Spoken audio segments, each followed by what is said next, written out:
الوضع الحالي مسموح لك تقدم على الإقامة الدايمة بعد 3 سنين شغل لو أنت معاك لغة ليفل عالي، لو بتتكلم في أعلى من B2. لو معاكش لغة ليفل عالي تبقى 5 سنين.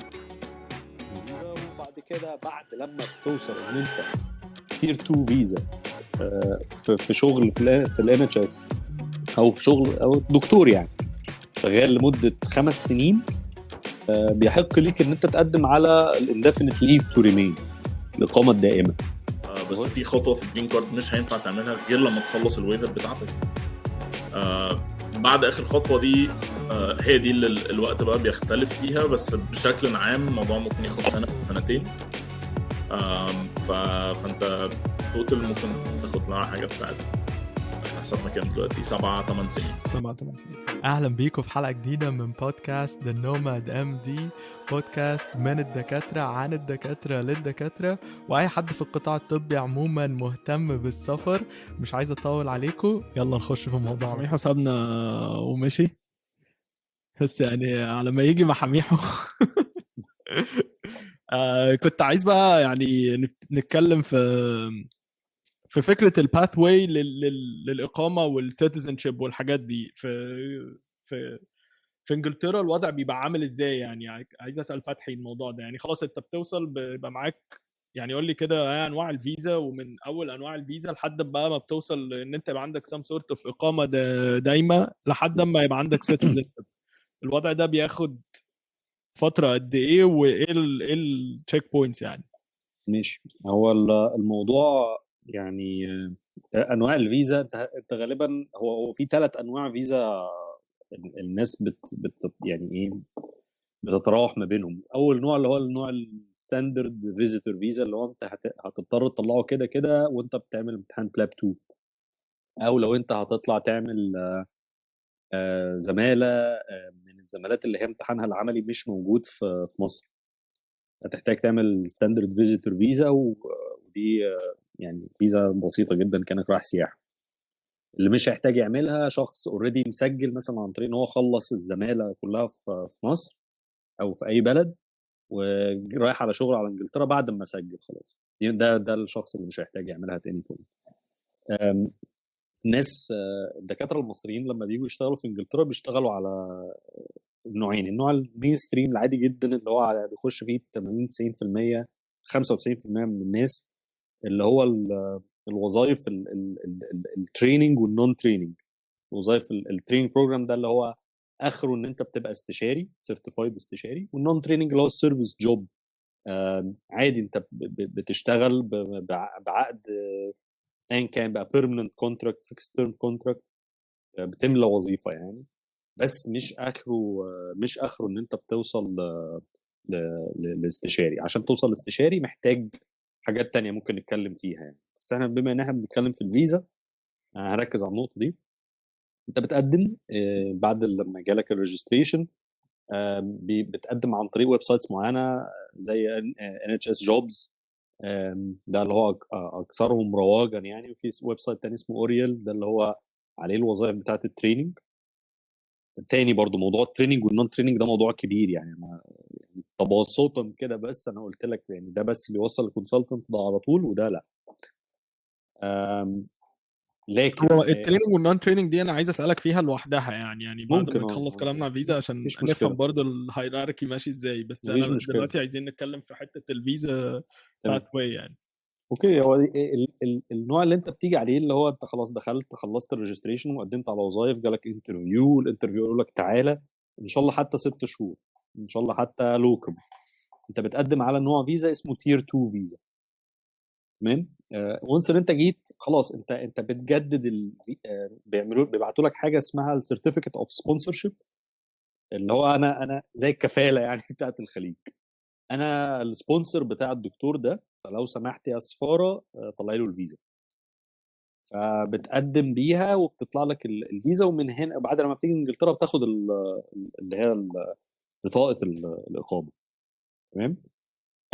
انت بتفضل انت بتحتاج يعني بحسب بقى انت بتجدد شغلك عقدك كل كام سنه، الاقامه طلعت لك كام سنه، بتحتاج كل فتره تجددها. يعني مثلا اول عقد بالنسبه لي كان 3 سنين، انا دلوقتي في البروسيس بتاعت التجديد، خلاص 3 سنين بتوع قربوا يخلصوا. فبتقدم تجدد الفيزا، وبعد كده بعد لما بتوصل ان انت تير 2 فيزا في شغل في الان اتش اس، او في شغل او دكتور يعني شغال لمده 5 سنين، بيحق ليك ان انت تقدم على الاندفينيت ليف تو ريمين، الاقامه الدائمه. تبقى في انجلترا بغض النظر ليك سبونسر او مالكش سبونسر. يعني ممكن تبقى قاعد في انجلترا وانت مش شغال اصلا. اوكي. وليها برضو يعني بتبتدي تخش في جزئيه ان انت ليك بنفيتس معينه. انا مش عارف البنفيتس اللي ليك، بس مثلا في حاجه مشهوره جدا ان انت لو انت معاك الاندفينيت الاي ال ار، ومثلا مراتك معاها الاي ال ار وخلفته في الوقت ده، الولد ده يعتبر خلاص ناشونال، ده بقى انجليزي. ايه ده؟ هو انجلترا مش كل اللي بيتولد فيها بيبقوا انجليز؟ لا مفيش الكلام ده. اوكي. مفيش الكلام ده. فمثلا يعني دي من ضمن البيركس، مش يعني مش بس ترانزيشن من فيزا لفيزا، هو انت بقى اكشلي ليك حقوق، بقى ليك تقدر تقدم على كاتيجوريز معينه من البنفيتس، وبقى ليك افضليه في حاجات معينه. بقى ليك حاجه اسمها الرايت تو ورك، ان انت لو ما اشتغلتش تاخد تعويض وحاجات زي كده، بتفتح لك سكه اللي هو انت زي المواطن تقريبا. يعني تقريبا انت بقيت شبه المواطن، بس يعني هتبقى الفروق فاضلك يعني الباسبور. سياسيه، اللي هو فاضلك مثلا معكش الباسبور. باسبور، ما تقدرش تفوت، بس كل الحقوق التانية تقدر تاخدها. بالظبط. حلو قوي. سنه كمان وتقدر تقدم على الفيزا. طبعا في امتحانات في النص وبيبر ورك محتاج تجمعه وتثبت ان انت كنت موجود في انجلترا لعدد ايام معين. اعتقد ان انت لازم 6 شهور كل سنه، ما ينفعش اقل من كده، ولازم تبقى في ضمن امبلويمنت طول الوقت بتاع ال5 سنين عشان تقدم على الاي ال ار. شروط كلها المفروض انها بديهيه لو انت جاي هنا شغال اوريدي، يعني اوريدي شغال في البروسيس دي، محدش هيبقى بره طول المده دي يعني. حلو. والشغل موجود. بعد سنه من الاي ال ار تقدر تبتدي تقدم على بروسيس الباسبور، وده برضو ليها امتحانها وليها قصتها يعني. ويلكم باك الحاجة- عظيم. معلش يا فتحي أنا- اقطعك بس وارحب بالعظيم. انا بعتذر لحجوزه بيه واسامه بيه والمشاهدين والجمهور والاهلاويه، وانت لا. ده جابوا التاني اهو كمان. يا عم خلاص، وانت لا. عايزين سيره انضف من كده. احنا كنا بنتكلم يا اسلام دلوقتي مع فتحي عن الفيزا والبروسيس، من ان انت اول ما بتروح لحد ما بتوصل ان انت يبقى عندك اقامه دايمه او citizenship يعني. فهو كان بيكلمنا في القصه دي يعني لحد بس مع عظمتك ترجع. ايوه بفيل الجاب بس. لا الغي بقى، بس الغي. قبل ما اركنه على جنب بقى.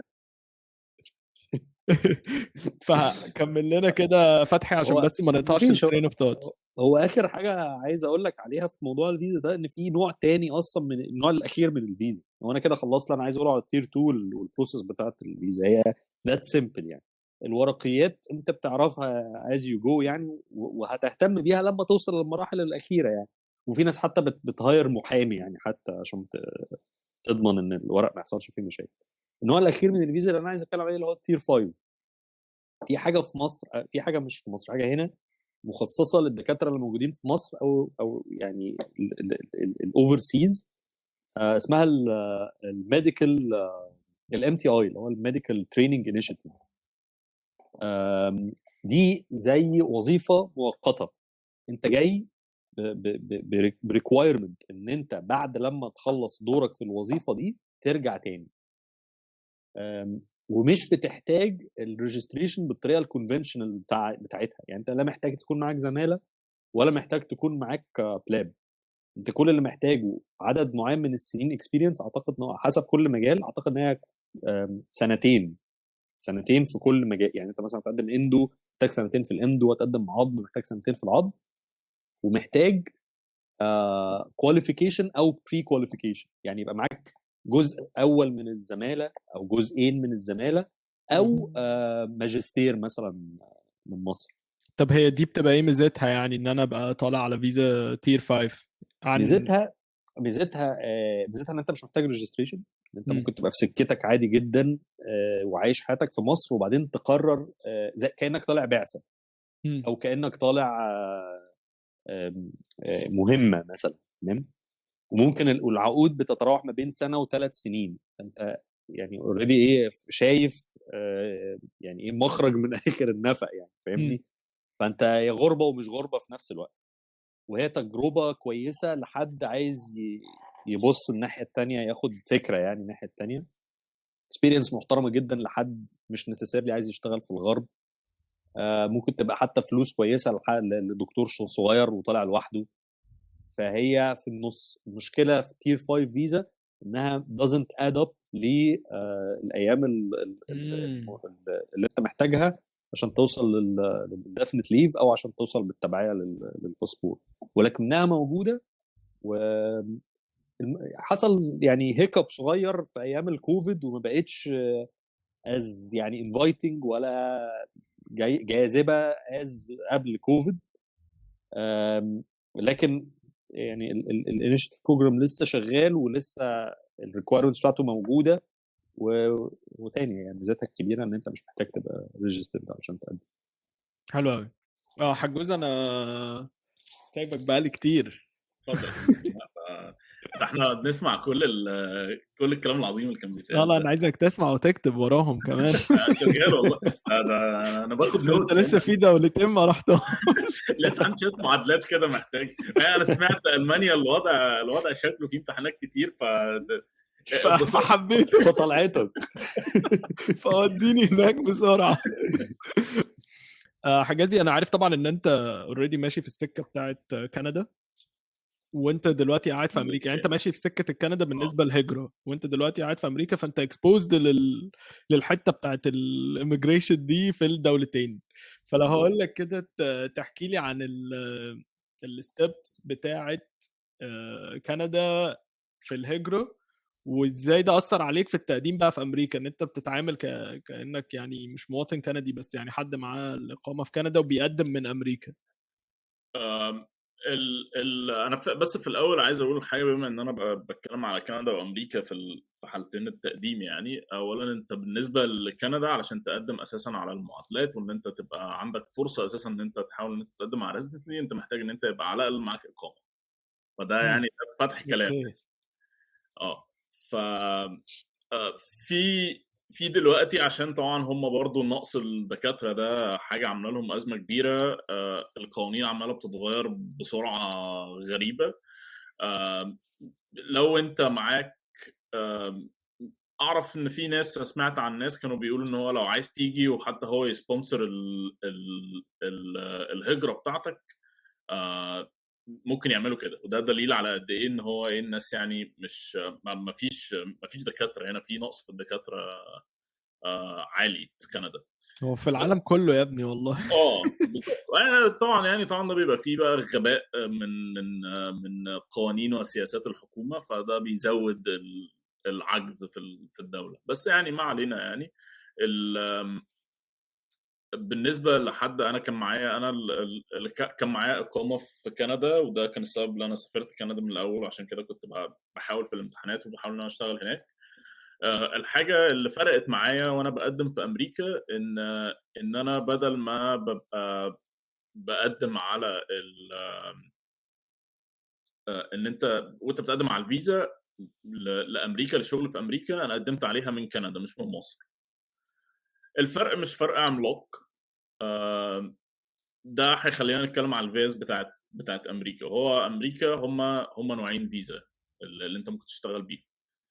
الفيزا الاساسيه دي اللي هي الجي 1. الجي 1 دي سبونسرشيب فيزا، بمعنى ان هي دي مش فيزا هجره، دي او اسمها اكسشينج فيزا. بمعنى ان انت بتسافر على امريكا على اساس ان انت طالع تحت رعايه من امريكا ان انت تتعلم وترجع بالعلم بتاعك ده تفيد بلدك.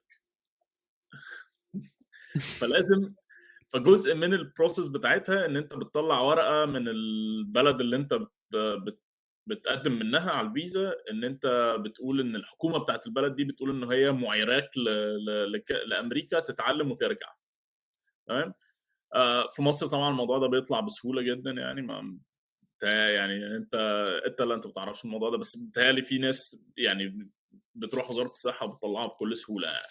ومفيش مشكله في ان انت حتى بعد كده ان انت ما ترجعش، يعني دي ما فيهاش مشكله. بالنسبه لكندا كانت الازمه زمان ان هو في الوضع ده انه بيطلعوا ورقه اسمها ستيتمنت اوف نيد من الحكومه، ان هم الحكومه بتقول احنا والله عندنا نقص في التخصصات الفلانيه، فانت مقدم في واحده من التخصصات دي، فهيدوك الستيتمنت اوف نيد وتروح تشتغل وبعدين تبقى ترجع لهم، بس يعني انت بتبقى تكنيكلي انت ماضي ان انت هترجع تاني كندا يعني. بس على حسب علمي ان ما فيهاش مشاكل برضو ان انت لو ما رجعتش. فالفروقات مش فروقات عملاقه يعني. الحاجه اللي هتبقى بتفرق ودي بقى ليها علاقه باكشوال القنصليه في البلد اللي انت فيها اللي بتقدم منها. يعني فطبعا كندا مع امريكا الوضع بيبقى اسهل كتير. ما بتستناش كتير قوي، ما بيعملولكش مشاكل كبيره يعني. لما بيتعاملوا مع حد ان هو مواطن كندي او عنده اقامه كنديه، بيبقى اسهل لو انت مصري بتحاول تروح امريكا يعني. وانا عايز اقول لك الموضوع ده بيضيع مستقبل ناس في مصر، يعني ان هم بيلاقوش مثلا ميعاد في السفاره غير بعد 7 شهور مثلا، وبيبقوا الريزيدنسي بتاعتهم هتبتدي قبل ميعاد السفاره. فالموضوع ده بيج بليسنج يعني. هي للاسف هي دي مشكله كبيره يعني. بس اللي انا اقدر اقوله من اللي انا شفته من الاكسبيرينس بتاعتي مع حتى الناس اللي جايه من بلاد تانية مش بس مصر يعني، ان الريزيدنسي بروجرامز بشكل عام على درايه بالموضوع ده، فما بيبقاش عندهم ازمه يعني. هم بيبقى بيأجلوا شويه، بيتصرفوا. الموضوع في اسوأ الاحوال يعني سمعت عن ناس الريزيدنسي بتاعتها اتأجلت سنه يعني بدل ما خلاص انت ما تمتش السنه دي كنت المفروض تمتش السنه دي، بس حصل لك عطله في الورق هتبتدي السنه اللي بعديها، مش هتروح عليك 100% يعني. فدي اول فيزا، دي اللي هي الجي 1. الفيزا دي زي ما احنا قلنا دي مش فيزا هجره، دي فيزا اكسشينج. فانت الرول بتاعتها ان انت علشان تعرف تشتغل في امريكا تاني ان انت لازم ترجع بلدك سنتين، ترجع البلد اللي انت جاي منها سنتين، وبعد كده ينفع تقدم على اي نوع فيزا تاني في امريكا. غير كده انت مش مسموح لك ان انت تقعد في امريكا او تخش امريكا في الفتره دي. الحل انت طبعا غير لو عملت الويفر يعني. ما ده اللي انا جاي. الحل بقى اللي معظم الناس بتعمله هنا ان انت بتروح عامل حاجه اسمها ويفر. هم عاملين اوبشن ان انت اللي هو يا سيدي ما ترجعش خلاص البلد بتاعتك سنتين، بس هتقعد هنا في امريكا تشتغل في حته اندر سيرف لمده 3 سنين. لو عملت الريكويرمنت ده هتاخد فيزا تانية في الاخر توصلك للهجره للإيميجريشن. دي نوع الفيزا التانية اللي انت ممكن تشتغل عليها من الاول، وهي ال H1B. ال H1B ليها ريكويرمنت واحد اساسي من الاول لازم تبقى عامله عشان اساسا تبقى مؤهل ان هم يعتبروه ان هم اساسا يحطوك انتو كونسيدريشن ان انت ممكن تاخدها، وهو ان انت تبقى عامل ستيب 3. وعشان كده في ناس كتيره قوي بتبقى بتحاول ان هي قبل ما تبتدي ريزيدنسي تبقى مخلصه ستيب 3 علشان من الاول البروجرامز لو هم اساسا بيوفروا ال H1B ياخدوه على ال H1B.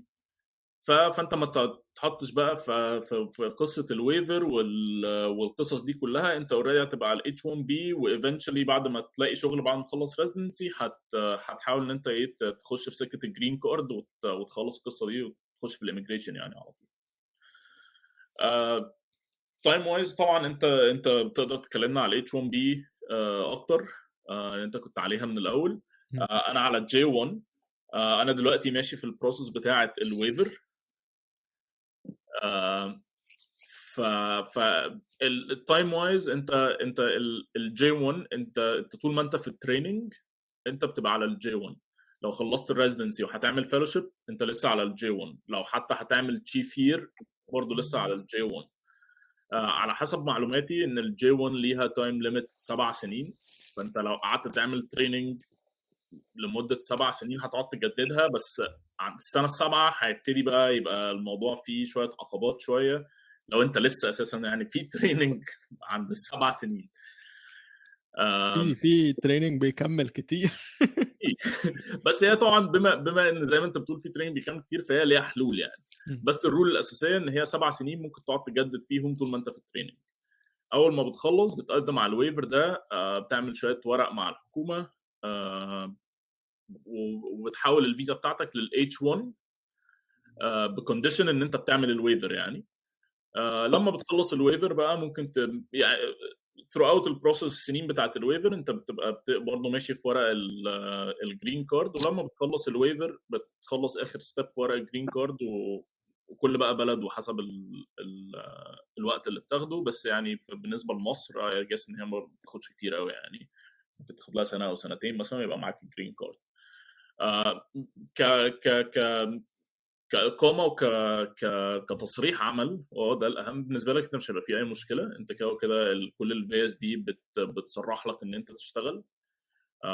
فحتى وأنت ماشي في البروسيس بتاعة ال H1 والجرين كارد والكلام ده، أنت كده وكده لازم أساسا تبقى تشتغل يعني، فهو مش هيبقى فيه أي أزمة من الناحية دي. حلو قوي. يعني انا عايز اسالك برضو عن الفروقات ما بين ال H1 وال J من وانت في الريزيدنسي وبعد كده. يعني انا ممكن برضو اتاتش على النقطه دي، لان انا كنت على H1B.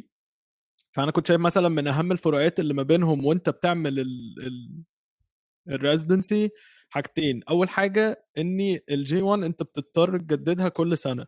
يعني الجي 1 انت لازم كل سنه ترجع البلد اللي هي مديالك الستيتمنت اوف نيد علشان تجدد الجي 1 فيزا. الاتش 1 لا، الاتش 1 انت كنت بتاخدها بطول التريننج، فانت كنت بتاخدها 3 سنين. فدي كانت ميزتها اني انت ما كنتش بقى بتبقى تحت التوتر بتاع اللي هو انت راجع تاني. في كندا الموضوع بتهيألي كان هيبقى اسهل، بس في ناس كانت فعلا بتبقى متوترة لما بترجع مصر علشان تعمل التجديد ده، لدرجة ان في ناس اصلا ما بترجعش البلد غير لما تخلص تريننج خالص، عشان ما تاخدش الريسك بتاع لو انا هرجع اجدد وبعدين ارجع تاني امريكا ممكن يبقى في مشكلة وما اعرفش اخش اصلا امريكا. بالظبط. انا عايز ازود بس على النقطه دي، ان هو ان انت زي ما انت بتقول، هو انت كقصه تجديد انت كده كده هتجدد. هي بتبقى الازمه في ان انت لو سبت امريكا في الفتره دي بعد ما جددت، لان هي انت بتجدد، انت بيبقى معاك ورقه تجديد ان انت بتشتغل لمده سنه كمان، بس الفيزا اللي اتحطت على الباسبور بتاعك كانت لمده سنه. فطول ما انت قاعد جوه امريكا ما فيش اي مشكله. لو خرجت بره امريكا هتحتاج ان انت لازم هترجع للقنصليه تاني او السفاره تاني، وتاخد ميعاد جديد علشان يحطوا لك فيزا جديده على الباسبور عشان تعرف تخش امريكا تاني. هنا دي بتبقى المشكله. فانت زي ما انت قلت فعلا، دي ساعات كانت بتسبب عطله للناس لما بتنزل اجازات بلادها. ميعاد السفاره بيتاخر، فبيضطروا ان هم يقعدوا اكتر من الاجازه اللي هم كانوا واخدينها، ودي في الاخر ممكن تعطلك شويه في الريزيدنسي لو الموضوع طال زياده. يعني انا دلوقتي انا بخلص خلاص الريزيدنسي، في واحد معايا في دفعتي ميعاد السفاره بتاعه اتاخر جدا، قعد 3 شهور. هو هيخلص بعدينا، احنا المفروض بنخلص 30/6، هو هيخلص 30/8، لان هو اضطر ان هو يشتغل يقعد حبه زياده، يعوض الحبه اللي هو قعدهم زياده في اجازته. حاجات هتبقى من النوعيه دي، بس بيبقى ليها حلول. بس يعني ان جنرال زي ما انت بتقول فعلا في ناس ما بتنزلش خالص عشان الازمه دي. طيب دلوقتي يا حجازي من الجي 1 حتى الجرين كارد، يعني ما انت خلصت التريننج هتبتدي تعمل الويفر في حته في امريكا لحد ما تاخد الجرين كارد. البروسيس دي تقريبا بتاخد قد ايه؟ لو افترضنا ان انت هتعمل نيابه بطنه ومش هتعمل فيلوشيب بعديها، فنيابه البطنه 3 سنين. بعد كده هتعمل ويفر 3 سنين. في خلال السنين بتاعت الويفر دي البروسيس بتاعت الجرين كارد تبقى شغاله. بس في خطوه في الجرين كارد مش هينفع تعملها غير لما تخلص الويفر بتاعتك.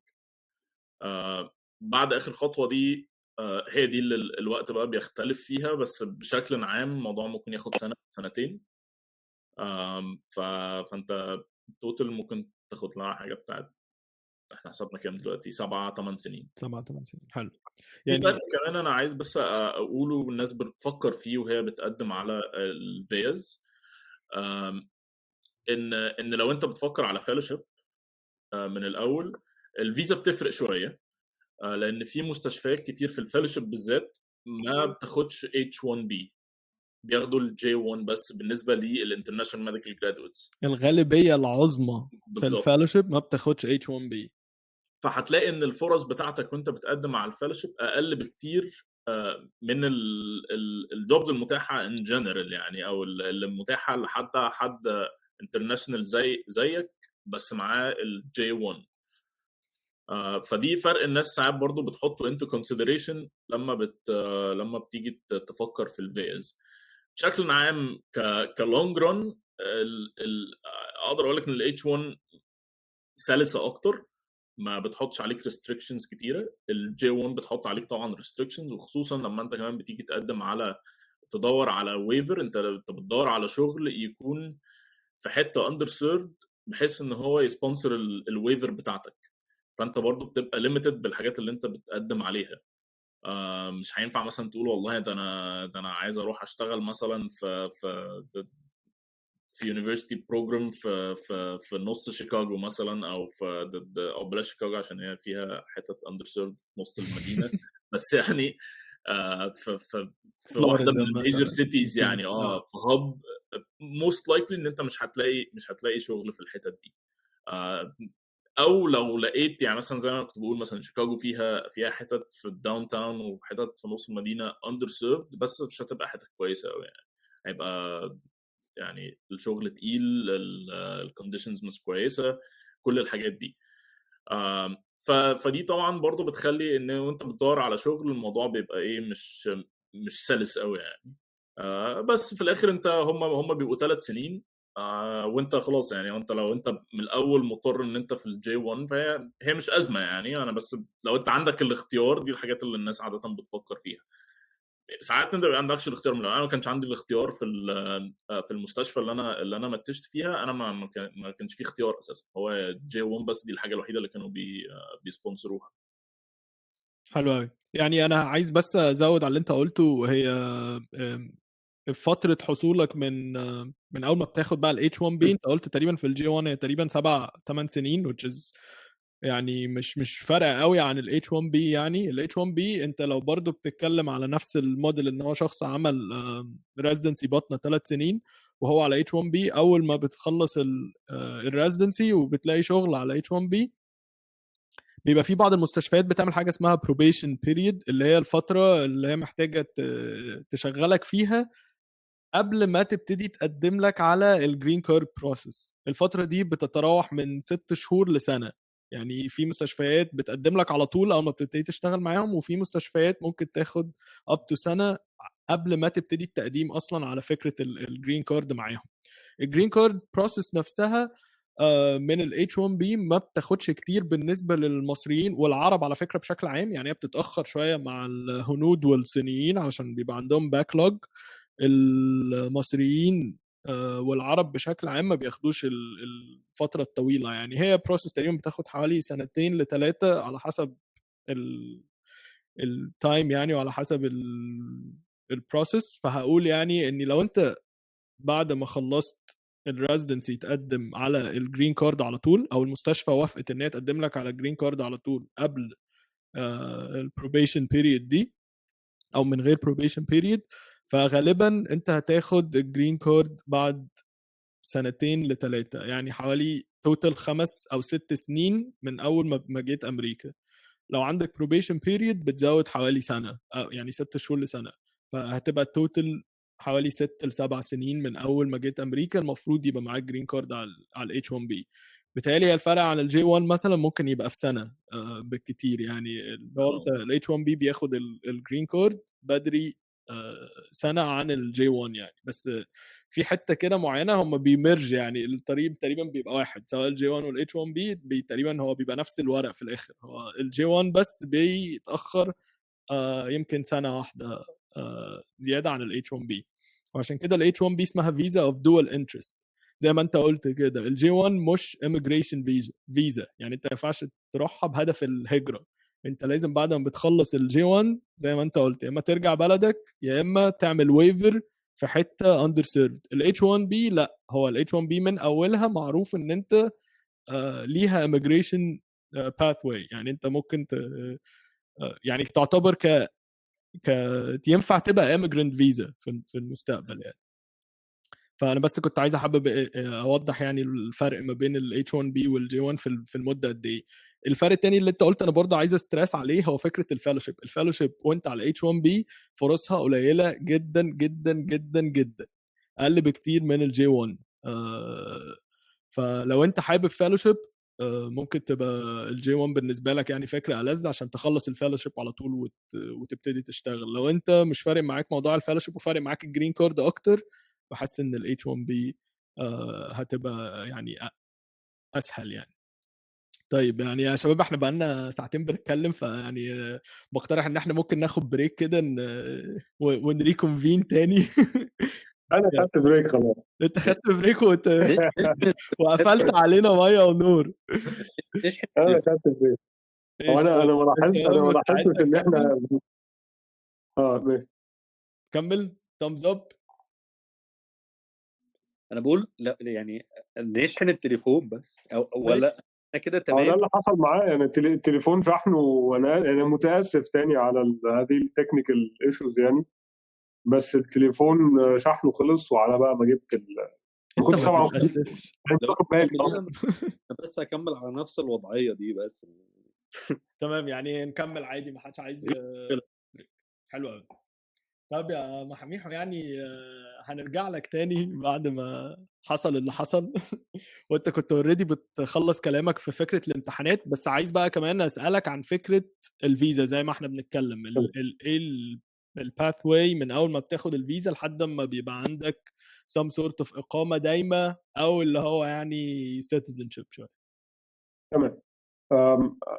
يعني كنت خلاص الليفل الحاجات الامتحانات، وخلاص لما بتاخد الشهاده في الاخر فخلاص انت مسموح لك بقى تشتغل في كل الولايات، اتفتح لك الدنيا، ما بقتش سنتين بس او حاجه زي كده، فخلاص. بس هي النقطه اللي كنت عايز ارجع لها في حوار الفيزا، انا يعني شرحته باختصار، بس التكلفه مهمه هنا، لان تكلفه الفيزا بتاعت المانيا مش مجرد ان انت تقدم عليها، اللي هي كانت حوالي 1400 جنيه على جنيه مصري ساعتها كانت على دي. طبعا دلوقتي اكيد زادت يعني، بس التكلفه في الورق اللي انت بتوثقه بتترجمه وتوثقه، لان في الغالب تكلفه الورقه الواحده ما بين 30 ل 60 يورو، فانت بتتكلم في حوالي مينيمم 100 ورقه، فانت بتتكلم في مبلغ 6000 يورو مثلا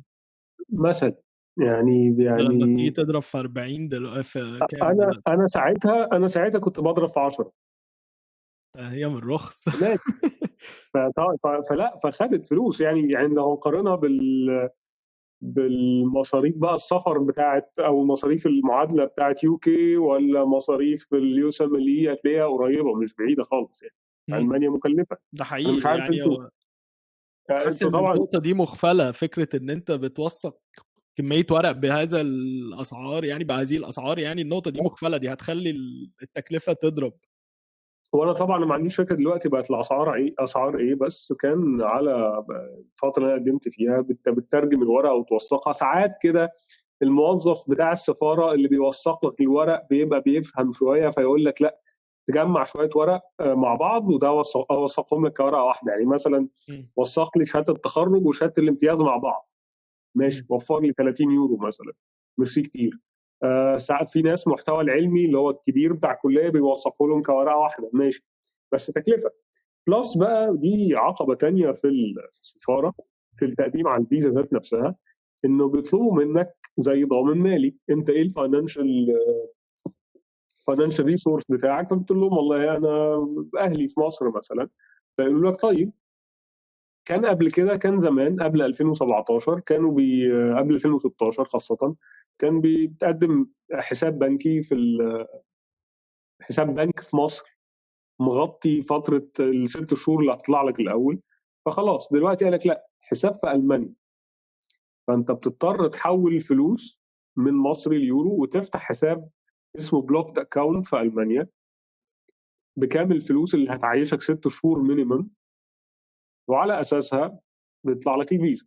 طب عايزين اصلا ندي- مدى الليجاليتي بتاعت هذا الموضوع، يعني ازاي انت تفتح حساب باسمك من وانت في مصر في المانيا؟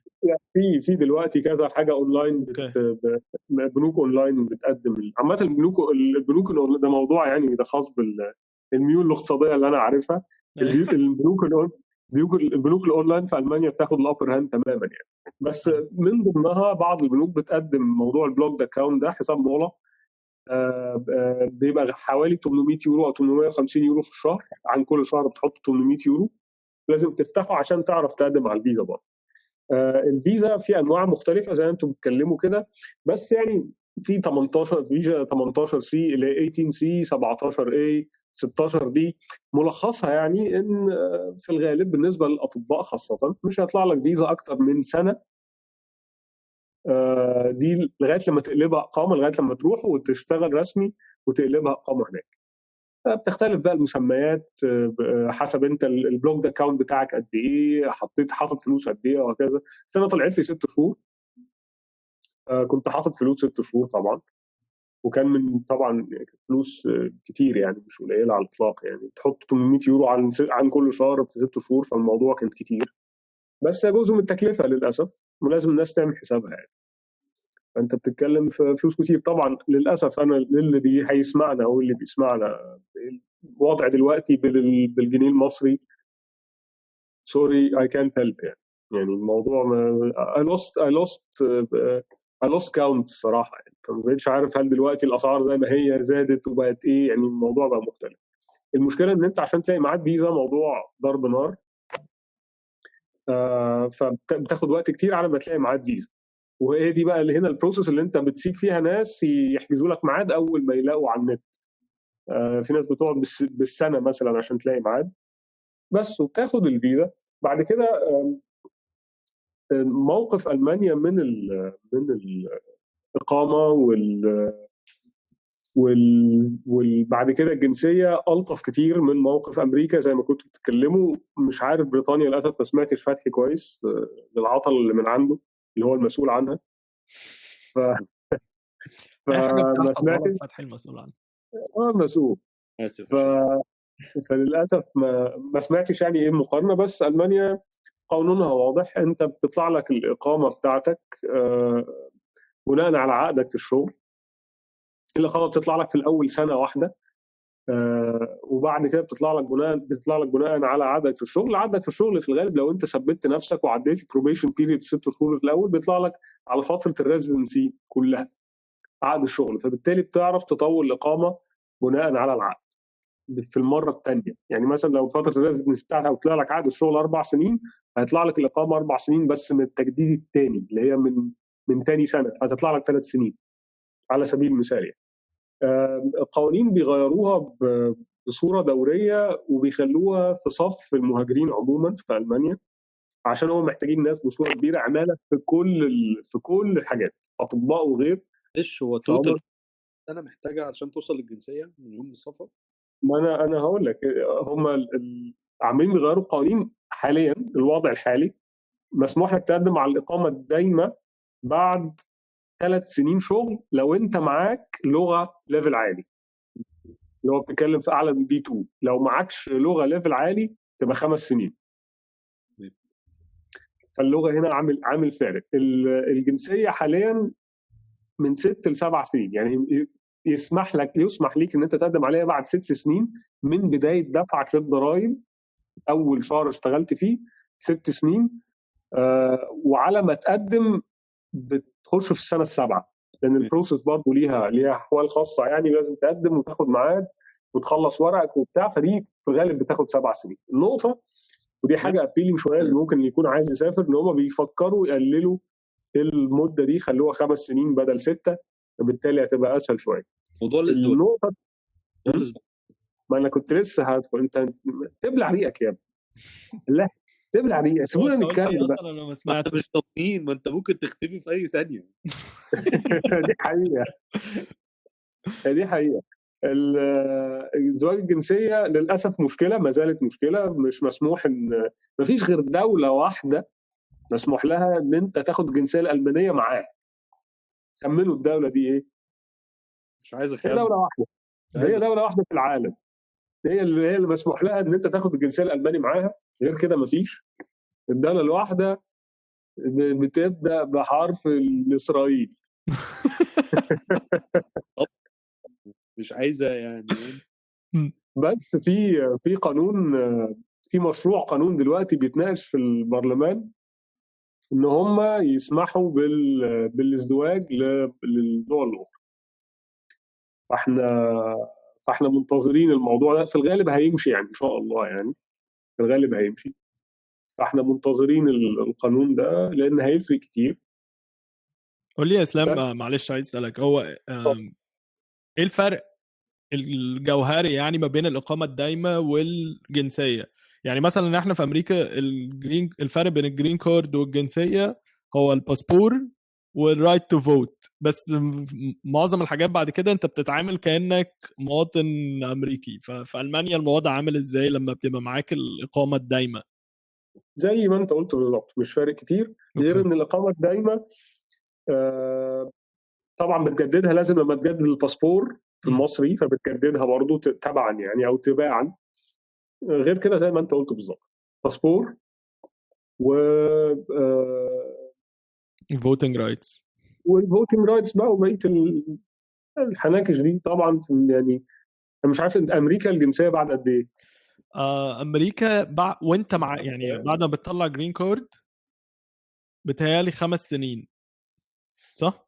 بتهيألي حجازي 5. جامبن بتهيألي 5. بتهيالي بعد الجرين كارد ب5. الجرين كارد اصلا زي ما كنا بنتكلم هي ثانيه، بتاخد بعد الجرين كارد ب5 سنين؟ بعد بالظبط. جرين كارد 5 سنين. يعني انت بتتكلم في 10 سنين، مينيموم 10 سنين وانت طالع. لا احنا بنتكلم اصلا ان نوعين الفيزا سواء جي 1 او اتش 1 بي مينيمم 6 سنين ل8، يعني على حسب نوع الفيزا 6 سنين ل8 سنين كانت علشان 12 تاخد جرين سنه. كارد من ساعه ما بتوصل امريكا. مم. زود يعني عليهم بقى 5 5 سنين كمان علشان السيتيزن شيب ده. لا ده فارق عن المانيا. فرق كبير طبعا. وحاسس كمان ان هو فارق في الاقامه الدايمه. يعني الاقامه الدايمه احنا كنا بنقول من اقل حاجه من 6 ل 8 سنين، انت بتقول في المانيا بعد 3 سنين 3 سنين لو اللغه لو عاليه. اللغه كويسه. 5 فده برضه سنين حاسس لو فرق كبير. يعني بالنسبه لنا كاطباء طبعا اللغه لازم تكون معانا، فبنقدر نقدم عليها بعد 3 سنين. بس طبعا هي بروسس، هي بتاخد لها مينيموم 6 شهور ولا حاجه يعني، على ما تاخد ميعاد بقى وتقدم ورقك وتتشقلب بس بالنسبه للاطباء في الغالب بنقدم عليها بسرعه عشان بيبقى معانا اللغه اوريدي، لان اللغه لازم في الشغل. بالنسبه للمهندسين لا، بيبقى عندهم عائق كبير ان هم يقدموا على الاقامه الدائمه بدري، البيرمننت ريزنسي بدري، عشان ما بيكونش معاهم لغه، لان معظمهم شغال بالانجلش. المهندسين وعامه هم كتير جدا في المانيا، المهندسين المصريين. في ولايات بتطلب امتحان ثقافه عامه الماني مثلا، يقعد يقول لك بقى مين قائد الرايخ الاول ومين قائد مش عارف ايه والشارع ده اتسمى ليه. في ناس بتطلب كده في بعض الولايات، وفي ولايات لا.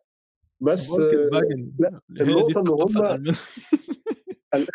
عربي. المانيا من كتر ما هي محتاجه ناس، بيسرعوا البروسس دي.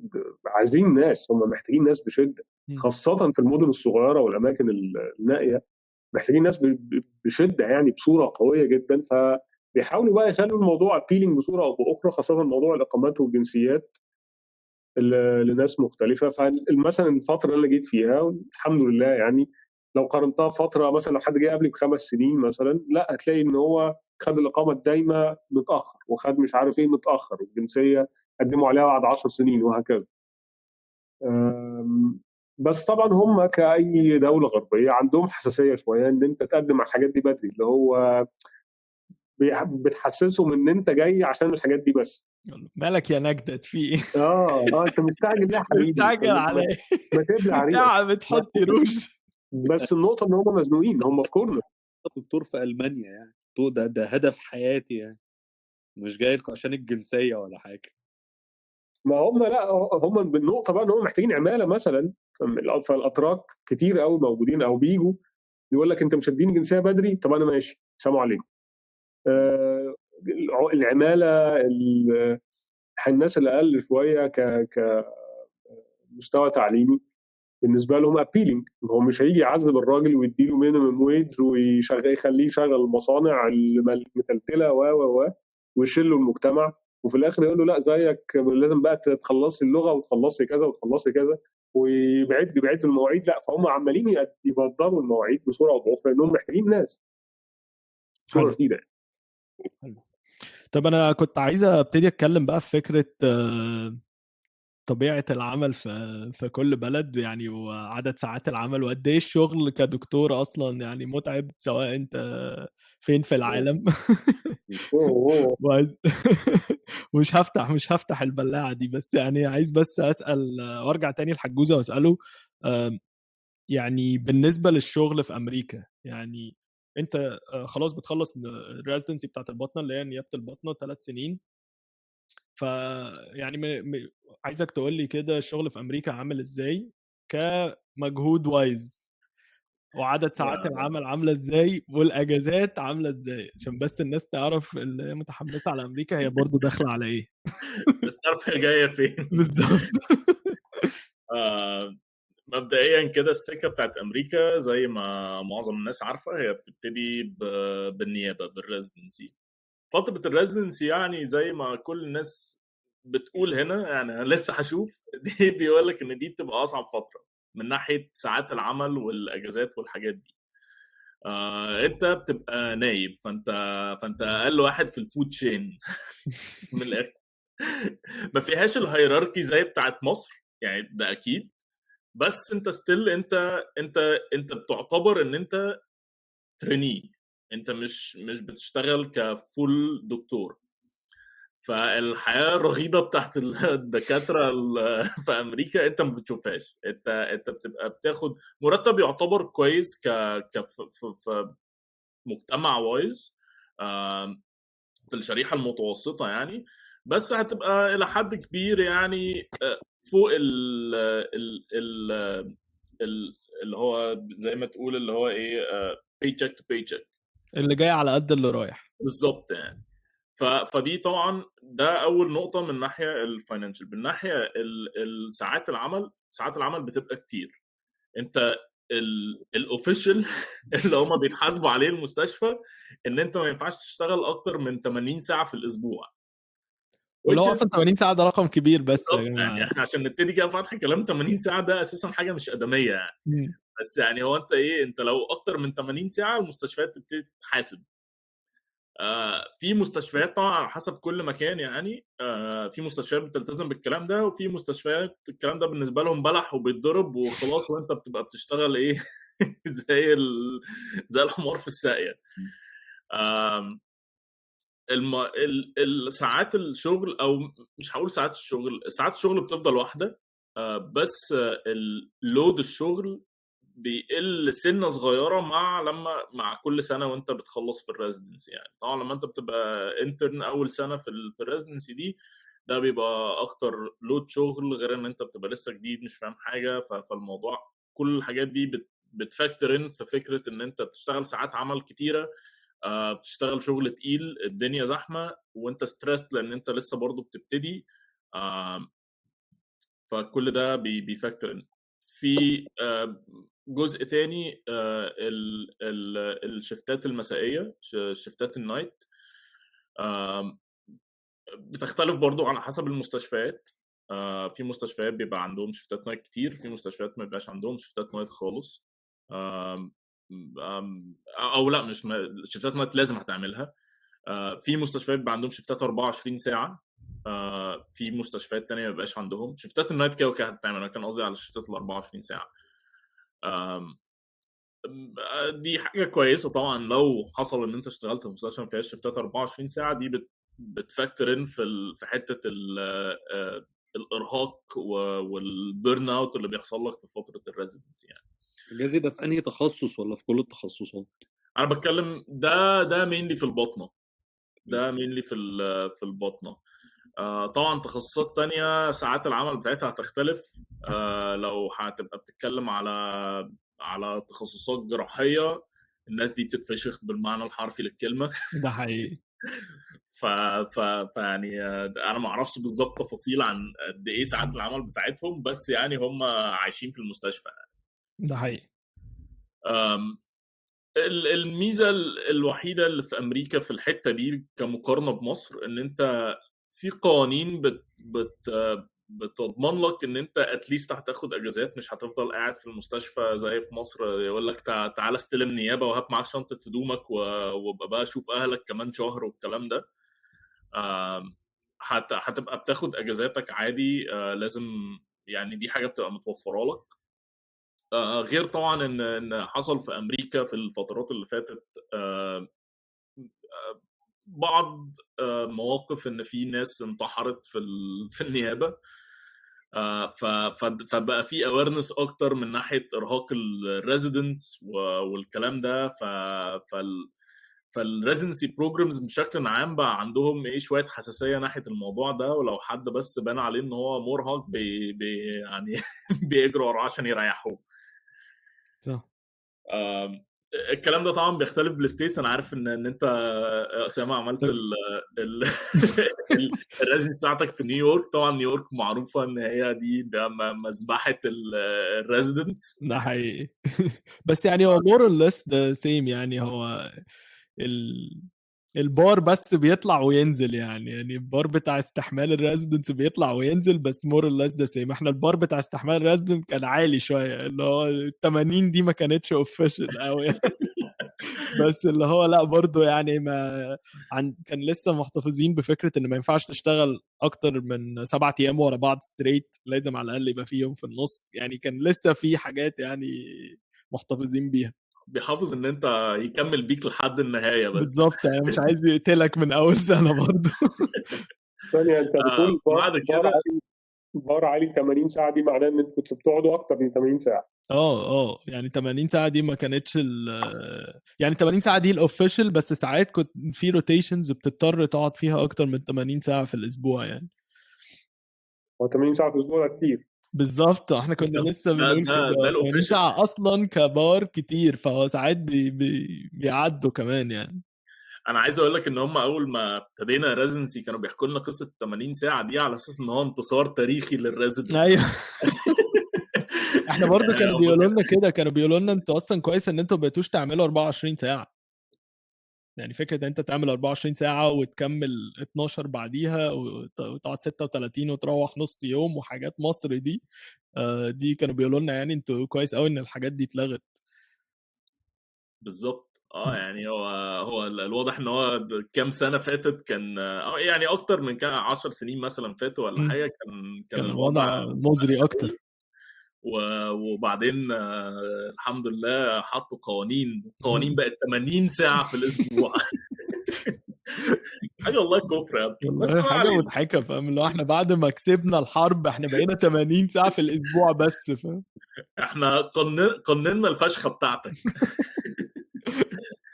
بس فانت فتره الريزيدنسي يعني زي ما قلت كل ما هتكبر سنه كل ما الموضوع بيبقى بيقل، كل ما انت بتبقى سينيور مسؤوليات السوبرفيجن بتاعتك بتزيد اكتر من شيل الشغل اللي هو زي ما بنقول كده السكوت ورك او الديرتي ورك يعني.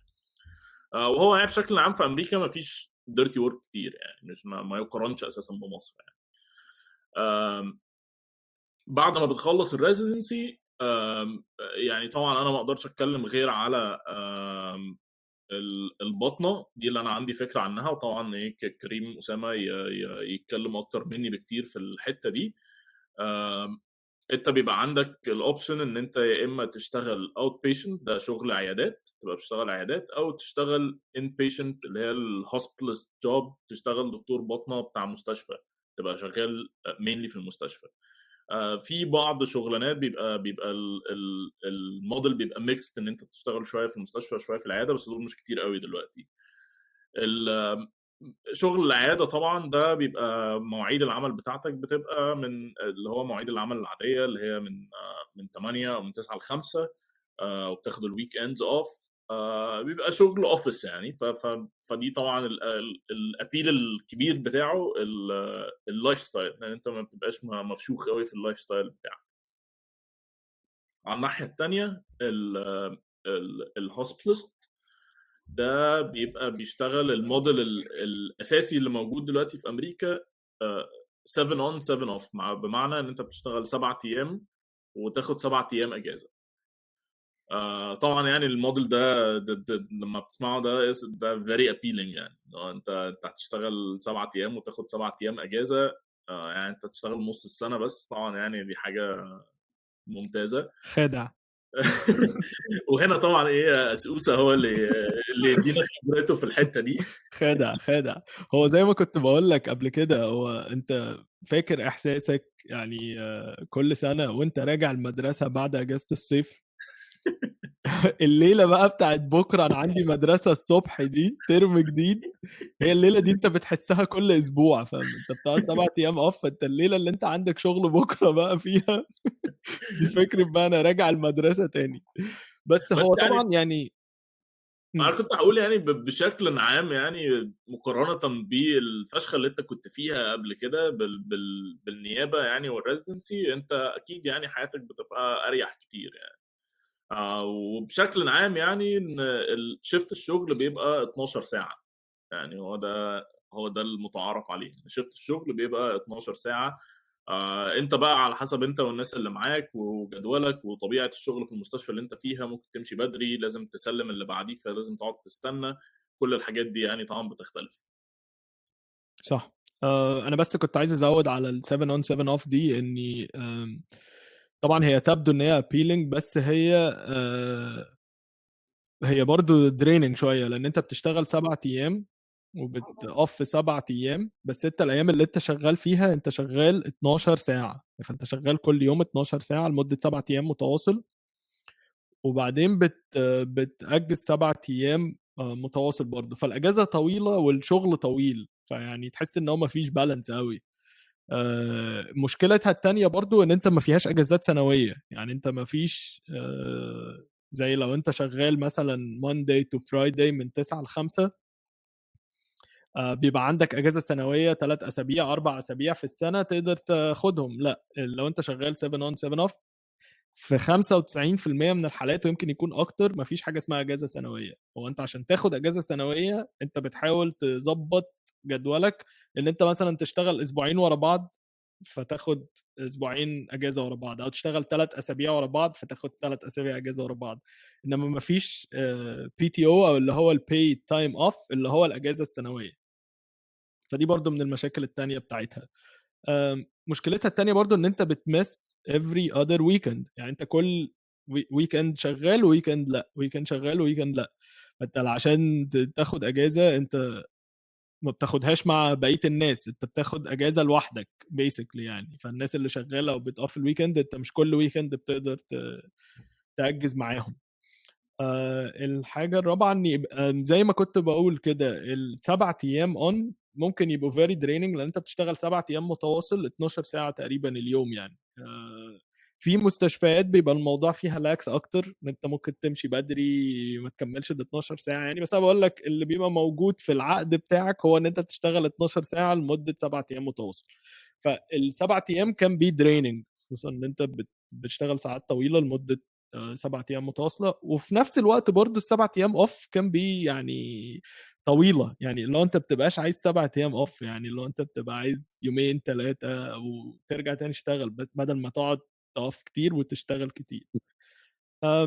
بس طبعا ميزتها اني لو انت عايز تعمل حاجه يعني سايد هاسل او يعني حاجه جنب الشغلانه بتاعتك، فانت عندك مساحه واسعه ان انت تعمل حاجه جنبها، ان انت تقدر في الايام الاوف بتاعتك ال7 دايز اوف دي.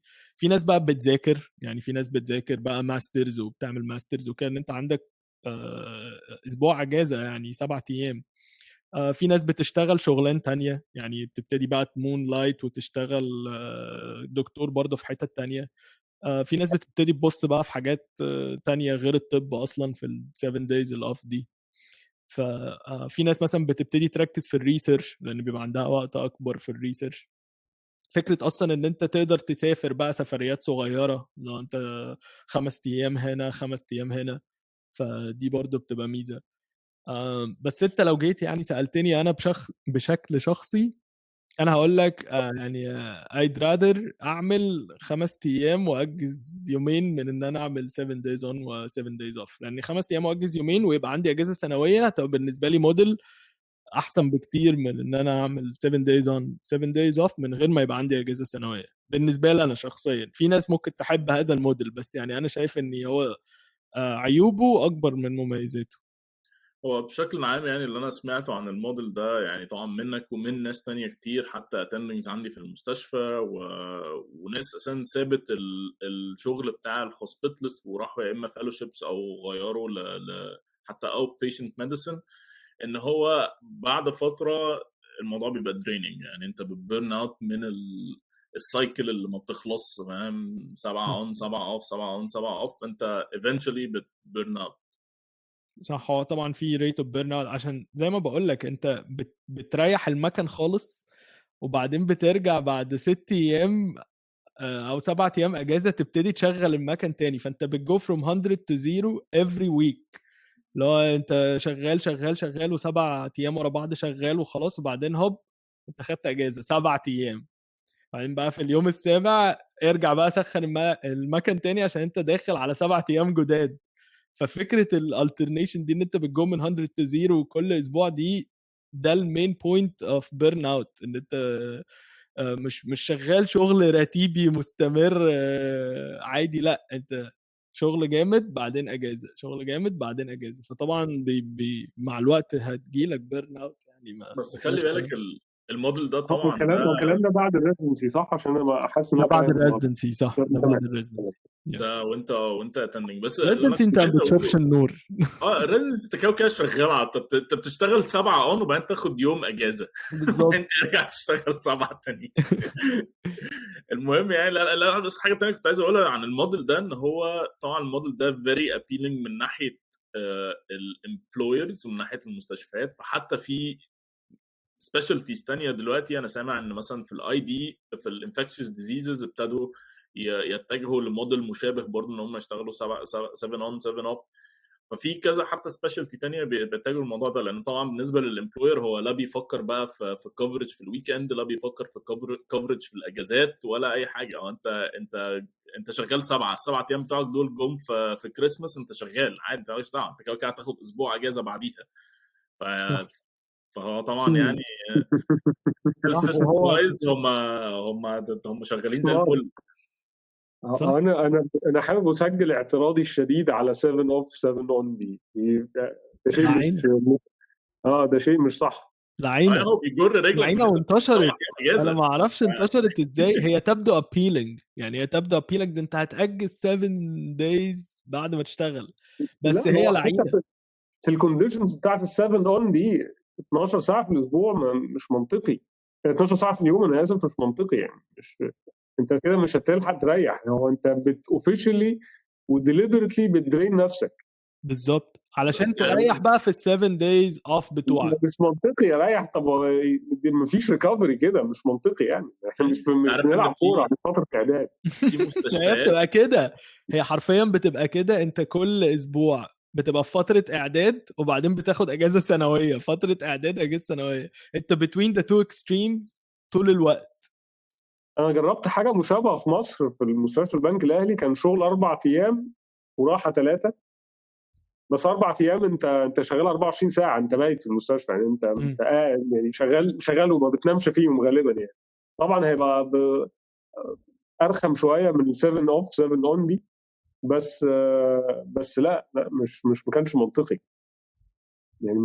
مش اللي هو انت مينيمم بتضيع اصلا اول يومين في السبعه الاوف دول. انا واثق بتضيع يومين كده انت بص على السقف، انت على الكنبه. انا اول يومين دول انا على الكنبه ما بقومش من عليه.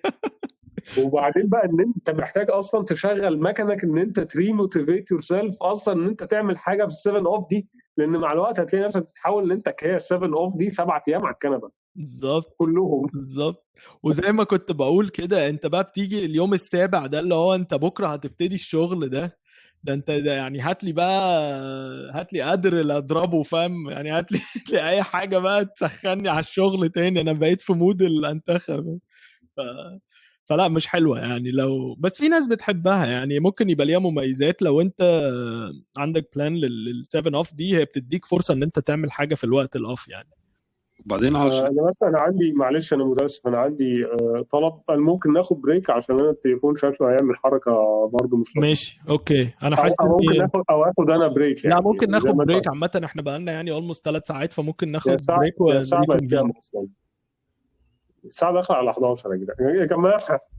خلاص ناخد بريك يا جماعه يعني. حابب اشكركم كلكم وناخد بريك ونريكونفين تاني.